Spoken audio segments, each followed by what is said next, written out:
Hello दोस्तों, UP triple SC पेट का practice set number 2 लेकर के आया हूँ, जो घटना चक्र का है।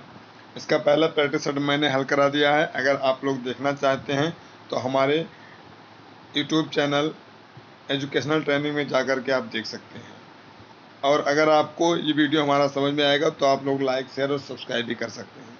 चलिए देखते हैं पहला क्वेश्चन। पहला क्वेश्चन लिखा हुआ है कि ऋग्वेद में वर्णित देवताओं में सबसे प्रमुख देवता कौन थे। तो आपका इसका देखना है, 4 ऑप्शन दिए गए हैं, उसमें से आपको सही पर बताना है कौन सा ऑप्शन सही है। तो इसमें इंद्र पहला ऑप्शन सही है। नेक्स्ट क्वेश्चन देखते हैं।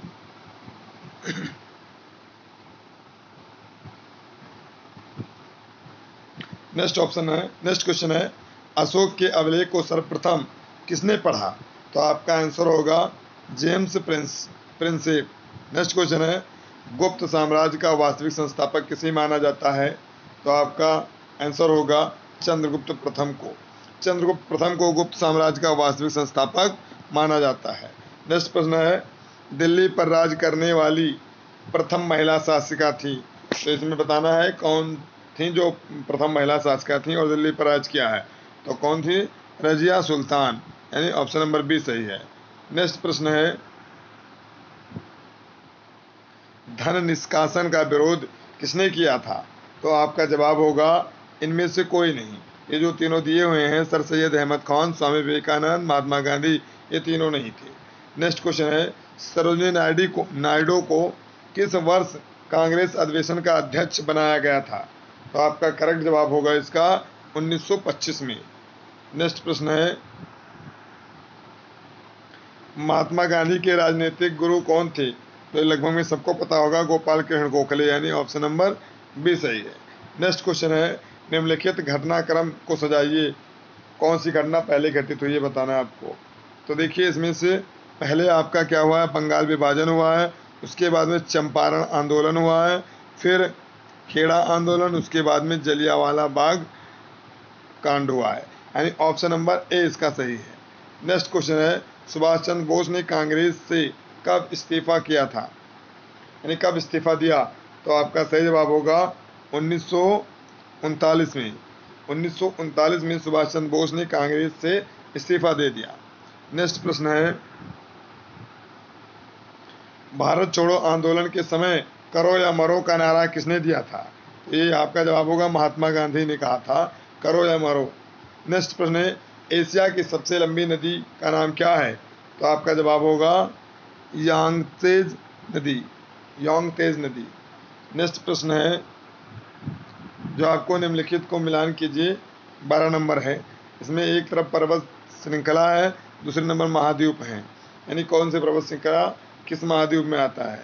तो आपका जवाब होगा इसका, देखिए कौन सा सही है।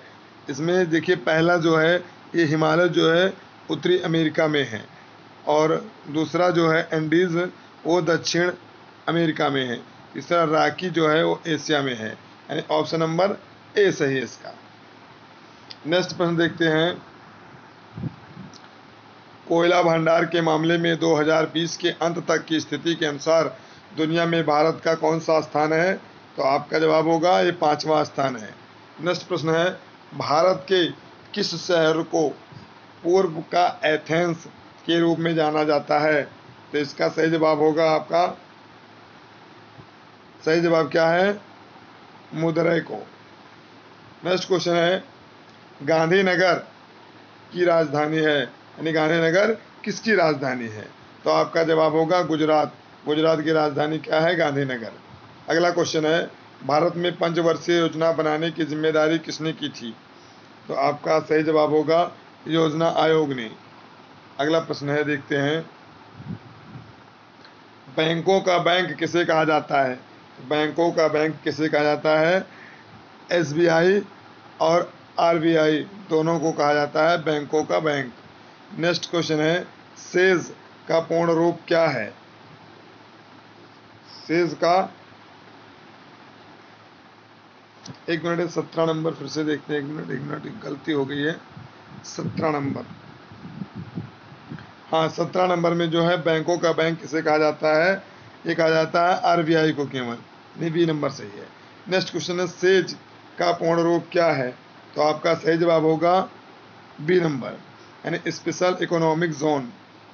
नेक्स्ट प्रश्न है हरित क्रांति की सफलता इनमें से किसकी उपलब्धता पर निर्भर थी? तो आपका करेक्ट जवाब होगा डी नंबर, रासायनिक उर्वरक एवं कीटनाशक। दूसरा है पर्याप्त सिंचाई सुविधाएं। तीसरा है बीजों की उच्च पैदावार किस्में। इसमें से तीनों सही है। नेक्स्ट प्रश्न है बैंकिंग के क्षेत्र में सीबीएस में एस का पूर्ण रूप क्या है?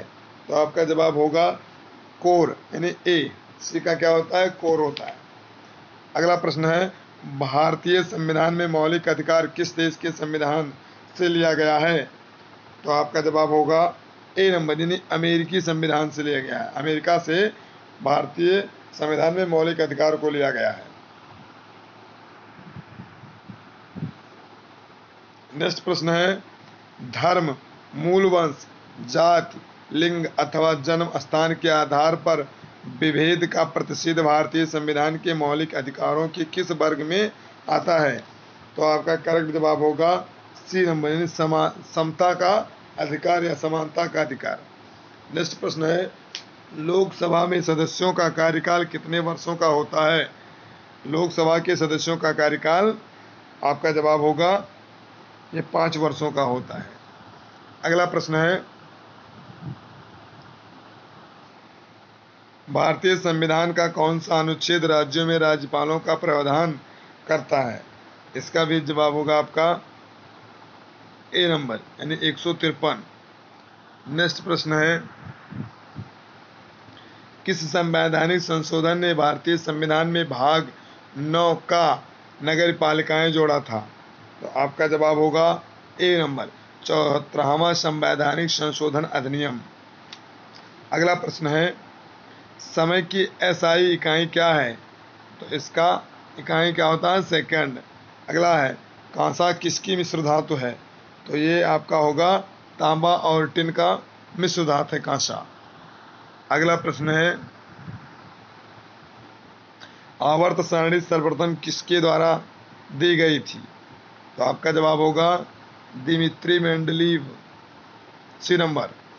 नेक्स्ट क्वेश्चन है निम्नलिखित में से किस कोशिका अंगक को कोशिका की आत्मघाती थैली कहा जाता है?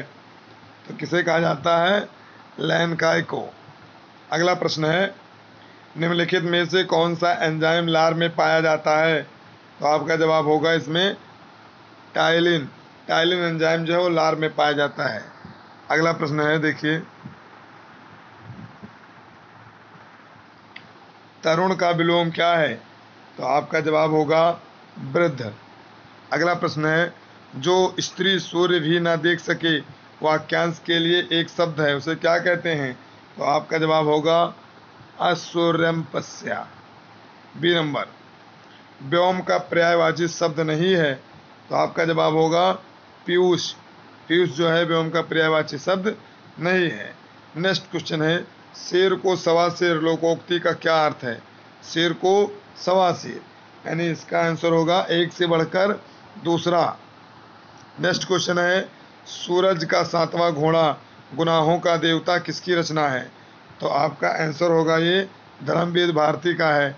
सूरज का 7वां घोड़ा और गुनाहों का देवता ये दोनों किसके हैं? धर्मवीर भारती जी के हैं। अगला प्रश्न है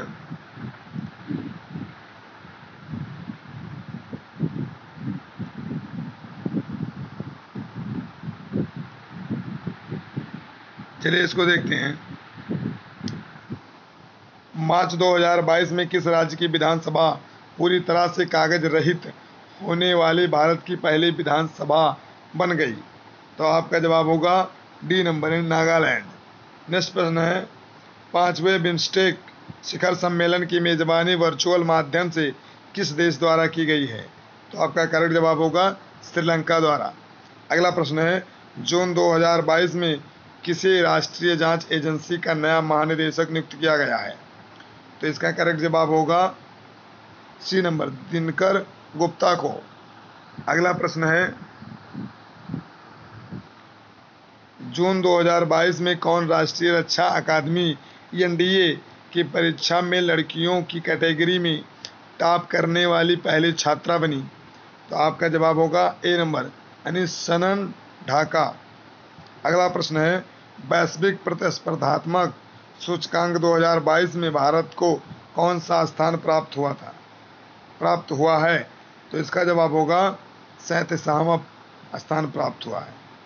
नेक्स्ट प्रश्न है, जून 2022 में किन दो शहरों के बीच भारत गौरव योजना के तहत देश की पहली निजी ट्रेन चलाई गई है? तो आपका जवाब होगा कोयम्बटूर उत्तर से साईनगर शिरडी। नेक्स्ट प्रश्न है, अप्रैल 2022 में कौन जिला आयुष्मान भारत प्रधानमंत्री जन आरोग्य योजना सेहत योजना के तहत 100% घरों को कवर करने वाला देश का पहला जिला बन गया है? तो आपका जवाब होगा ए नंबर शांबा। अगला प्रश्न है, भारत के किस शहर ने विश्व के ट्री सिटी का खिताब लगातार दूसरी बार जीता है? आपका जवाब होगा सी नंबर यानी हैदराबाद नहीं। अगला प्रश्न है, जून 2020 में केंद्र सरकार द्वारा सशस्त्र बलों में युवाओं की भर्ती के लिए शुरू की गई योजना का क्या नाम है? तो आपका जवाब होगा इसमें सी नंबर अग्निपथ योजना। अगला प्रश्न है, जून 2022 में कौन सा देश प्रत्येक सिगरेट पर चेतावनी छापने का निर्णय लेने वाला विश्व का पहला देश बन गया है? इसका जवाब होगा ए नंबर यानी कनाडा।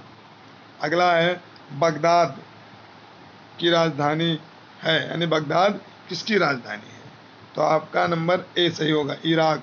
बगदाद इराक की राजधानी है। अगला प्रश्न है, चिराव का लोक नृत्य है, चिराव जो है कहाँ का लोक नृत्य है? तो आपका जवाब होगा मिजोरम का। मिजोरम का लोक नृत्य है चिराव। अगला है, कितने भारतीय राज्यों की सीमाएं भूटान की सीमा से लगती है? इसका करेक्ट आंसर होगा 4। अगला है, भारतीय फिल्म और टेलीविज़न संस्थान कहाँ स्थित है? सही जवाब होगा पुणे में। पुणे में भारतीय फिल्म और टेलीविज़न संस्थान स्थित है। अगला है, लेडी विद द लैम्प किसे कहा जाता है? तो आपको पता होगा ये फ्लोरेंस नाइटिंगेल को कहा जाता है। अगला प्रश्न है, विश्व व्यापार संगठन WTO में कितने सदस्य हैं? तो इसका सही जवाब होगा 164 सदस्य। अगला है, फील्ड्स मेडल पुरस्कार जीतने वाली दूसरी महिला का क्या नाम है? चलिए बताइए इसका कौन सा ऑप्शन सही है? D number Maryna Viazovska. अगला प्रश्न है, पुस्तक भारतीय संविधान अनकही कहानी के लेखक कौन हैं? तो आपका सही जवाब होगा राम बहादुर राय। बी सी नंबर सही है। अगला प्रश्न है, जून 2022 में संपन्न हुई भारत की प्रथम श्रेणी क्रिकेट प्रतियोगिता रणजी ट्रॉफी 2021-22 का खिताब मध्य प्रदेश ने किसे पराजित कर पहली बार जीता है? तो आपका जवाब होगा मुंबई को। अगला प्रश्न है, प्रतिवर्ष विश्व पर्यावरण दिवस कब मनाया जाता है? तो ये मनाया जाता है 5 जून को। चलिए गद्यांश को पढ़िए और इसका जवाब देते हैं पढ़ करके। चलिए देखिए, मानव के मर्म स्थल में परोपकार और त्याग जैसे सद्गुणों की जागृति तभी हो पाती है जब वह अपने तुच्छ भौतिक जीवन को नगण्य समझकर उत्साह उमंग के साथ दूसरों की सेवा शुश्रूषा तथा सत्कार करता है। ये कठोर सत्य है कि हम भौतिक स्वरूप में इस संसार में सीमित अवधि तक ही रहेंगे। हमारी मृत्यु के बाद हमारे निकट संबंधी मित्र बंधु बांधव जीवन भर हमारे लिए शोकाकुल और प्रेमाकुल भी नहीं रहेंगे। दुख मिश्रित इस निर्मल भावना पर विजय पाने के लिए तब हमारे अंतर्मन में एक विचार उठता है कि क्यों न हम अपने सत्कर्मों और सद्गुणों का प्रकाश फैलाकर सदा सदा के लिए अमर हो जाएं। सेवक प्रवृत्ति अपनाकर हम ऐसा अवश्य कर सकते हैं। अपने निस्वार्थ व्यक्तित्व और परहित कर्मों के बल पर हम हमेशा के लिए मानवीय जीवन हेतु उत्प्रेरणा बन सकते हैं। अनुपम मनुष्य जीवन को सद्गति प्रदान करने के लिए ये विचार नया नहीं है। ऐसे विचार सज्जन पुरुषों में अंतर मन में सदा उठते रहे हैं तथा इन्हें अपनाकर वे दुनिया में अमर भी हो गए हैं। इस धरा पर अस्थायी रूप में नहीं रहने पर भी ऐसे पर हितकारी कालांतर तक पूजे जाते रहेंगे। मूल्यवान मनुष्य जीवन की सर्वश्रेष्ठ शिक्षा यही है। यही सीख कर मनुष्य का जीवन आनंदमय और समृद्धशाली हो सकता है। यदि इस प्रकार मानव जीवन उन्नत होता है तो यह संपूर्ण संसार स्वर्गिक विस्तार ग्रहण कर लेगा। किसी भी मानव में आध्यात्मिकता का जो अंतिम ज्ञान मिलेगा वो भी ये शिक्षा देगा कि धर्म कर्म का उद्देश्य सत्कर्मों और सद्गुणों की ज्योति फैलाना ही है। अब चलिए हम लोग गद्यांश को हल करते हैं। इसका सही जवाब देखते हैं क्या है। पहला है, गद्यांश में प्रयुक्त आध्यात्मिक शब्द किन उपसर्ग प्रत्ययों से बना है? तो आपका सही जवाब होगा सी नंबर। इसका सही जवाब होगा सी नंबर, यानी अधि, इक और ता। नेक्स्ट क्वेश्चन है, ऐसे परोपकारी लोग सदा पूजे जाते रहेंगे जो सेवक वृत्त अपनाकर परहित करते रहे। अगला प्रश्न है, कठोर सत्य किसे कहा गया है? इसका सही जवाब होगा भौतिक शरीर की नश्वरता को। अगला क्वेश्चन है, निर्बल भावनाओं पर विजय पाने के लिए क्या किए जाने की आवश्यकता बताई गई है? सही जवाब होगा डी नंबर, अच्छे कर्मों से नाम अमर कर लेना। अगला प्रश्न है, हमारा जीवन सदा प्रेरणा बन सकता है यदि हम निस्वार्थ भाव से परोपकार करें तो। चलिए अगला पैराग्राफ पढ़ते हैं और इस पैराग्राफ को पढ़ करके इसका जवाब देंगे। चलिए आप लोग पढ़िए, तब तक हम थोड़ा सा पानी पी लेते हैं।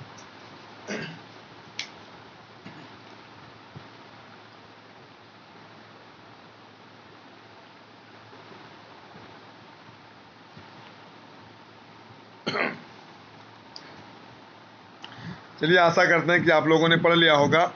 इसका जवाब देते हैं। गीत कविता बच्चों के जीवन में रच बस जाए, यह माता पिता को पसंद नहीं है, क्योंकि इससे बच्चे क्या होते हैं, माता पिता द्वारा तय लक्ष्य को प्राप्त न कर सकेंगे। नेक्स्ट क्वेश्चन है, गीत कविता स्कूलों को भी पसंद नहीं है, क्योंकि उन्हें लगता है कि क्या लगता है, स्कूली पढ़ाई लिखाई में इसका कोई संबंध नहीं है। नेक्स्ट क्वेश्चन है,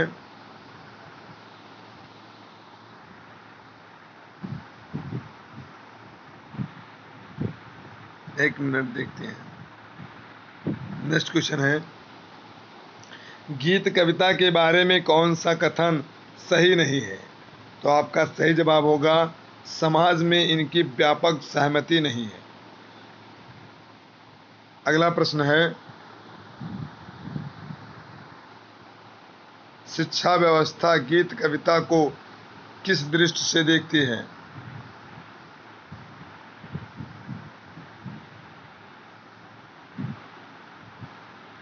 एक मिनट, ये सही से नहीं हो पाया है। चलिए वीडियो यहीं पर ख़त्म होता है। अगले वीडियो में हम आपको फिर मिलेंगे अगले प्रैक्टिस सेट के साथ। तब तक के लिए धन्यवाद।